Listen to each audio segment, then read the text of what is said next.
all you magical folks, welcome back to my channel. I hope you're all keeping safe and well. Today I have a slightly controversial subject to talk about, I suppose. Why Ravenclaw house is the worst of the Harry Potter houses. Now, as you all know, I am a very proud Ravenclaw, so I am hoping to debunk all of these reasons why Ravenclaw house is apparently the worst of the four houses. Do not believe this. This cannot be true. So yes, I'm going to go through each of the 10 reasons why this specific article thinks that Ravenclaws are the worst of the Hogwarts houses. So if you would like to see what those reasons are and how I'm going to debunk them, then do carry on watching. Don't forget guys, if you are new and haven't done already, then please hit the subscribe button to become part of my little magical community. Don't forget to turn the notification bells on to be notified every time I upload a video, and you can always check me out on my social media.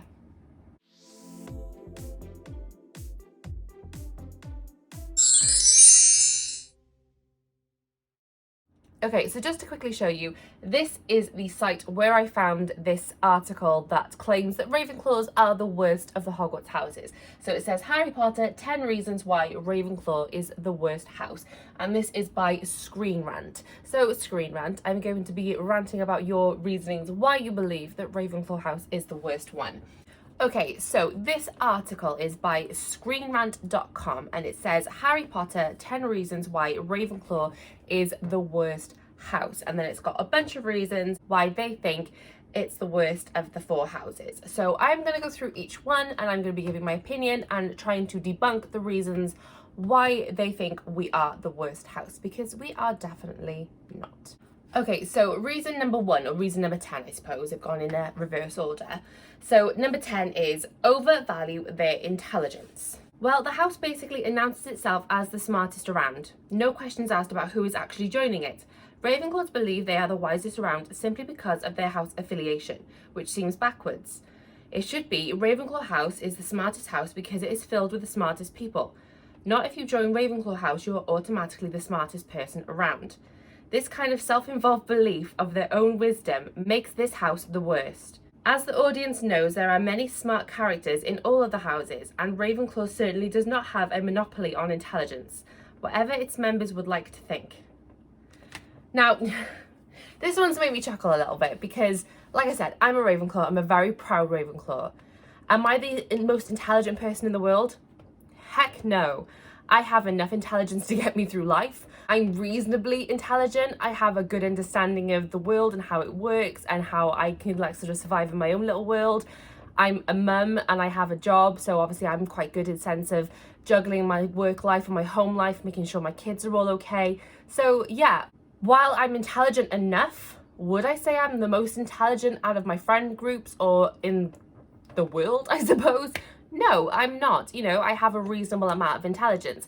So to automatically assume that all Ravenclaws have this arrogance that they are extremely intelligent, it's not the case. Some Ravenclaws are highly intelligent. I have a friend who, to me, is the smartest person around. If I ever have a question or I'm not really sure about something, I go to her. She is also a Ravenclaw. Is she arrogant about that fact? No, she's just intelligent and that's just her way. So to say that the entire of the Ravenclaw house is arrogant about their intelligence, I don't think is true. I think that is a very wide exaggeration of the entire of the house. Okay, so number 9, it says that loyalties are unclear. It's easy to say that Slytherins are likely to go to the dark side and Gryffindors and Hufflepuffs are probably going to choose the sign of right. But it is actually impossible to know where a Ravenclaw would fall. This kind of apparent neutrality can be incredibly dangerous. Really? Really? No, this is like such a stereotypical thing, right? The Slytherins are all evil and Gryffindors are all good and all Hufflepuffs are all good. That's not the case. We've seen this numerous times throughout the film series and through the books, that not all Slytherins are evil, not all Gryffindors are brave. There are definitely people that kind of slip through the net. I think that the Sorting Hat obviously takes into consideration what you're thinking. So even if someone doesn't particularly belong into a certain house, but they are thinking, oh, all their friends have already been sorted into that house, they really want to be in that house, the Sorting Hat does take that into consideration, and it has put people in houses beforehand that maybe they're not the best suited for. Peter Pettigrew is a prime example of a Gryffindor going bad. That guy was the worst friend. He was a massive coward, in no way brave or chivalrous. And yeah, he was a bad guy through and through. So to put him in Gryffindor completely debunks that all Gryffindors are good, you know what I mean? And with Slytherins, you know, not all Slytherins go bad. Draco Malfoy has a really big redemption that we don't actually fully see in the film. And I recently saw an unseen clip of Malfoy's redemption that was cut out of the film, and I'm devastated actually, because it was a really, really good scene. It's where Harry comes back from the forest after he's been killed and comes back to life, and Malfoy actually tosses Harry his wand back to fight Voldemort in the final battle. So that just goes to prove that not all Slytherins are bad. And to say that Ravenclaw's loyalties are unclear, that could be said of any person in any house at any time. No one knows where the bad is going to come from, and no one knows where the good is going to come from. To kind of say that Ravenclaws have no clear loyalties, the same could be said for any of the houses, and I really, really believe that. The good and evil can come from any of the houses. It's just down to the individual person. So number 8 is too concerned with appearances. So Ravenclaw house seems very concerned with how things look. They are by and large the most aesthetic house, with a dainty common room, a beautiful ghost, a common room full of beautiful people. Ravenclaws aren't mentioned that much, but they are often described as attractive when they are. Ravenclaws seem like they can be very concerned with the semantics and aesthetics of things, but not so much with their heart. Really, again, this is such a weird way of judging an entire group of people based on a few descriptions of some people in a book, you know what I mean? Like Cho Chang was obviously a Ravenclaw, and she was described as very, very beautiful. Luna Lovegood was a beautiful girl. Does that mean the entire house are beyond attractive people? Not always, I don't think. I don't have... Is this mean to say? But Professor Flitwick wasn't exactly the most aesthetically pleasing of people, especially in the Philosopher's Stone. He's very goblin-esque in that one. So, you know, not all Ravenclaws are aesthetically pleasing. You know, I'm okay looking. I wouldn't say I'm the best looking person in the whole world. You know, I don't pass for a creature from the deep, but would I say that I am wildly attractive? No, not really. So yeah, that's a really, really weird way to judge a group of people based on their looks, and saying that Ravenclaws are all attractive and all up their own backsides because of it.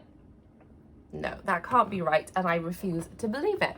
Number 7 is, it says removed. Like Gryffindors, who are removed for their own reasons, Ravenclaws literally live in a tower separating them from the rest of the school. They also don't seem to interact very much outside of their house. Harry has friends from several different houses, but only really encounters Ravenclaws. This kind of removal makes the house less stellar. Now, while I partly agree with this, I also disagree with it in other ways as well. Now, Ravenclaw's house common room is obviously in one of the towers further away from the rest of the common rooms, but is that their fault? No, that's probably just how it had been for centuries beforehand. I don't think Ravenclaw specifically went, can we have a house right up in the corner of a tower, please, so we don't have to interact with anyone else, any of the commoners, any of the non-attractive and non-intelligent people. That's not obviously what was happening. I think that was just where the Ravenclaw common room was. It may have had anything to do with Rowena, or it could have had anything to do with the way that the school was built, whatever the case may be. And also to say that all Ravenclaws kind of stick within their own house and don't really interact outside of it. I mean, we don't have an awful lot of examples from Ravenclaw in the films, so it's kind of hard to debunk that specifically. But Luna, for example, interacts with Harry, Ron, Hermione, Neville, a bunch of different people as well. I think to say that all Ravenclaws are removed and don't interact with other houses is a little bit unfair, considering that we don't have that much that we can kind of go off of character-wise. Number 6, uptight. Ravenclaws can sometimes be too uptight about rules. It is a Ravenclaw, after all, who reveals the secret group, Dumbledore's army, to Professor Umbridge, and later Cho indignantly remarks upon Hermione's anti-theft spell, as though it were Hermione in the wrong, not her friend Marita. I don't know if I'm saying that name right, but don't worry about that. Anyway, Ravenclaws just seem overall tense, which is not the greatest quality. They just don't seem like they'd be all that much fun to hang out with, basically ever. That's really unfair to say. some people can be uptight. That's just that person's personality. To say all Ravenclaws are uptight, I'm not uptight in any way, shape or form. I would hope to think that I'm quite fun to be around. I'm quite quirky and a little bit bonkers, I would say, at times. I think that I have a good circle of friends that I kind of bounce off of, interact with. So yeah, I am definitely not uptight. I don't really know anyone that identifies as a Ravenclaw to be uptight. Yeah, that's a really, really weird thing to say. And to say as well that, after all, it's a Ravenclaw that reveals, you know, Dumbledore's army to Umbridge. She was under Veritaserum. That wasn't her fault. It wasn't exactly she chose to go out and blab everything to Umbridge. It wasn't as if she got anything personally gained from that. That was under the Veritaserum. So yeah, that's a bit unfair to kind of blame Cho for that and to blame Ravenclaws for that. So yeah, I'm debunking that one again. Number 5, arrogant. Again, they're just throwing all these horrible words at us. So it says, similarly to the way they pronounce themselves the smartest, Ravenclaws carry this on beyond just their house description. Ravenclaws believe they are right in most situations and don't enjoy finding themselves to be otherwise. This arrogance is not an attractive trait. Now, my husband will be the first one to say, I don't like admitting when I'm wrong. But I think that's just because I'm a woman and I'm a little bit stubborn in that sense. But 9 times out of 10, or maybe 8 times out of 10, I hold my hands up if I'm wrong. If I say something that's not true, or if I think something, I'm like, okay, no, this is how it works. This is what this is, or this is what a word is, or there's an actor I see on a TV show. I'm like, oh, that actor's from this film. I don't like to be proved wrong. I kind of strop a little bit. But I wouldn't say that I'm arrogant about it when I'm right. Maybe with my husband a little bit, but that's just because that's me and him. I like to lord it over that I get something right if he's wrong, especially about subjects that he's more sort of clued up on than me. So, for example, we were in a car park this one afternoon. We had just gone for lunch and there was a car parked across the street, right? And it was the Ford Anglia, right? So I immediately recognised this car as the Ford Anglia. And my husband, I can't remember what car he said it was now, but he looked over to this car. I was like, oh, that's it. And he said the name, and I can't remember what the name was. But I sort of looked at him and I was like, that's a Ford Anglia, isn't it? And he looked at back of the car and looked back at me and he was like, oh no, fair dues, you are right. I was like, I knew it. Because he is so up on his car knowledge. Basically, all the car has to do is slightly drive past him and he's like, oh, that's it. And he knows what car it is. So the fact that he got this car wrong and I knew what it was made me feel a little bit amazing, to be honest. But again, I don't think that's true of all Ravenclaws. I think that's a very unfair thing to say about the whole of the house. But it's a tiny bit true of me, I suppose. So I can't fully debunk that one, unfortunately. But we'll move on to the next one. So the next one is, number 4 is dismissive. Ravenclaws are a bit cold, whether it's Luna's brand of flighty dreaminess or Cho's more self-absorbed hair flipping. Ravenclaws often seem to brush others away from them. Although there aren't that many characters who are Ravenclaws, even the minor interactions seem to indicate that Ravenclaws leave those around them feeling small and left behind. That's really sad, and again, something that I don't agree with. I am definitely not dismissive in any way. I really enjoy interacting with other people. I really enjoy hearing other people's thoughts and opinions on things. I love reading the comment section on my videos to see kind of what opinions you guys have about whatever I've unboxed that week or whatever I'm doing. So yeah, to say that we're all dismissive and that we don't really care about people around us is a bit unfair. In regards to Luna's brand of flighty dreaminess, that's not her being dismissive. That's just Luna's personality and just kind of, I don't know, that's just her quirky personality. And to say that Cho's, you know, sort of more self-absorbed hair flipping, again, not true of all Ravenclaws. I very, very rarely do the hair flick.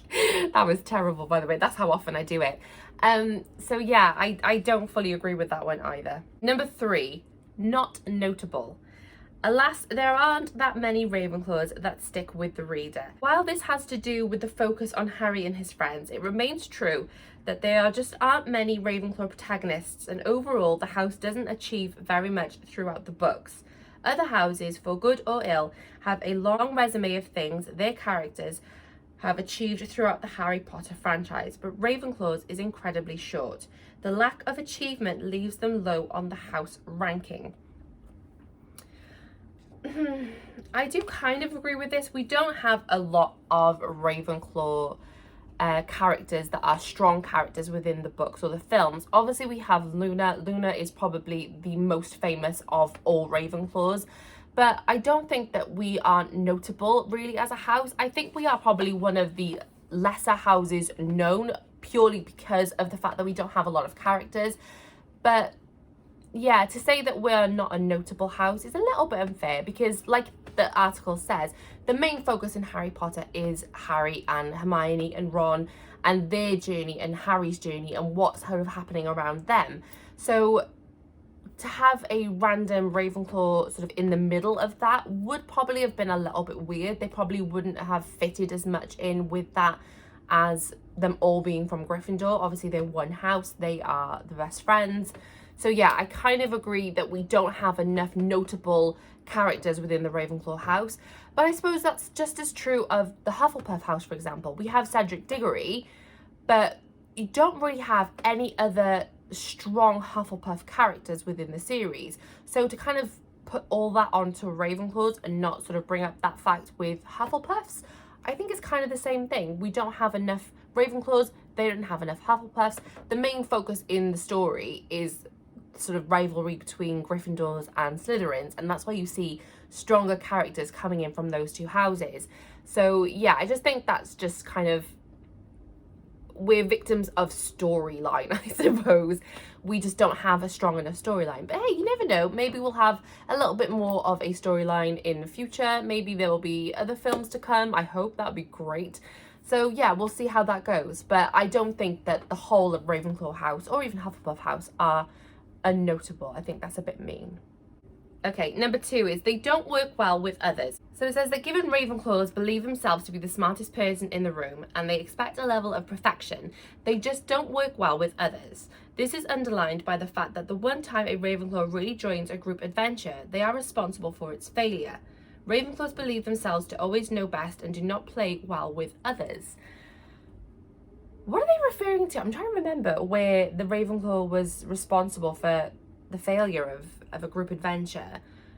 The only time I can think of is when they all go to the Ministry of Magic in the Order of the Phoenix, and obviously Luna goes along with them. But is Luna the cause of that failure? I can't remember. I haven't read the Order of the Phoenix for a little while, so I'm trying to remember that scene from the book perspective, because obviously in the film it's slightly different. So I don't think that's fully fair to blame the Ravenclaw that it went wrong. I think that's a bit weird to say. But yeah, I have a lot of friends and I am always, I'm a little bit of a perfectionist from time to time, and I do have that sort of quality. It's not always the best quality, I suppose, but do I force that onto my friends and family? No. If I'm in a group situation where we're trying to do something, I've been involved in a lot of stuff like with work and stuff where there's been like a group situation, we've had to do something. And whilst I've wanted to do it as well as possibly I can, I don't then sort of force that on to my colleagues and say to them, if you don't do it perfect, you haven't done it at all, or anything along those lines. I just kind of get on my own thing and then I support them in whatever it is that they're doing. So yeah, I'm definitely not, I'm definitely not the I in team. I'm definitely a group person. I'm definitely a team player. So yeah, I don't believe that one. And the last one now, number 1, is that Ravenclaws are self-serving. So it says, at the end of the day, the Ravenclaw thinks about themselves. This is a kind of neutrality, I can't even say that word. This is a kind of neutrality that reigns supreme in Ravenclaw, a belief in the purity of truth and wisdom. But ultimately, Ravenclaws use that truth and wisdom to serve themselves. It's incredibly dangerous to believe that one will always know best and has no equal. Once again, this is kind of giving all Ravenclaws this humongous head complex that we all think that we're the absolute best in the world, that no one can compare to us, that just because you've been put into Gryffindor, Hufflepuff or Slytherin, that we are automatically smarter than you. It's not the case.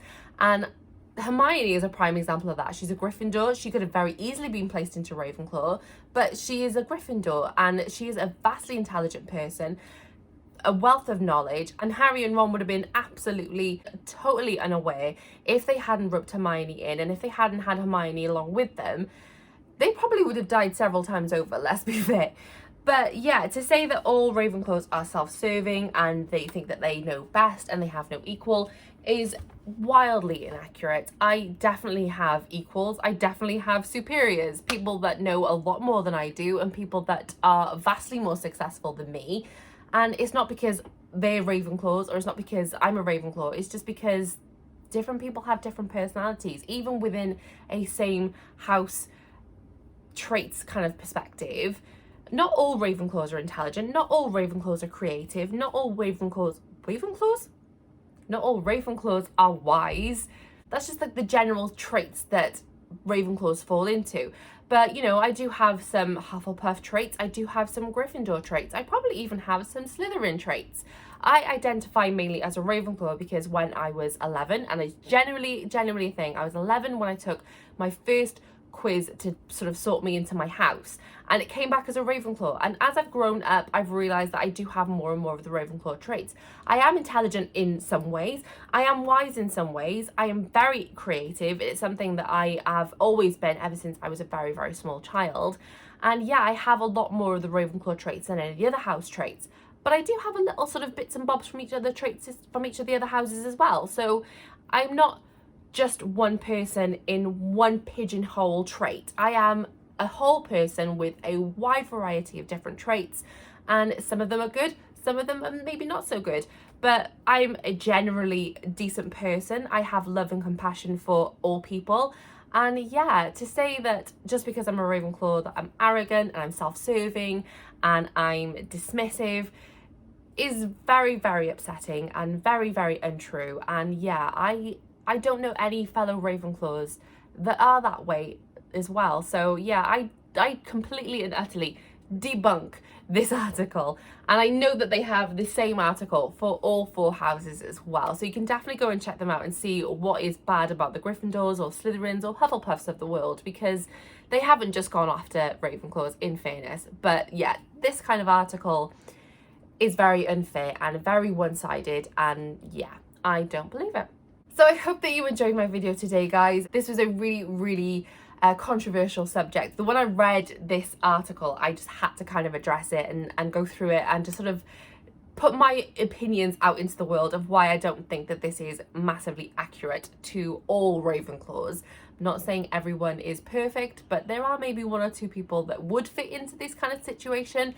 But that could also be true of any of the other houses. So it's very, very unfair in my opinion. But if you did enjoy this video, then please give it a magical thumbs up so that I know. Don't forget, if you haven't already, to hit the subscribe button to become part of my little magical community.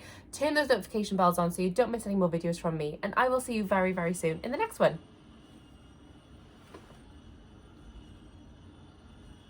Almost made it through to the end. See you later, guys. Bye now.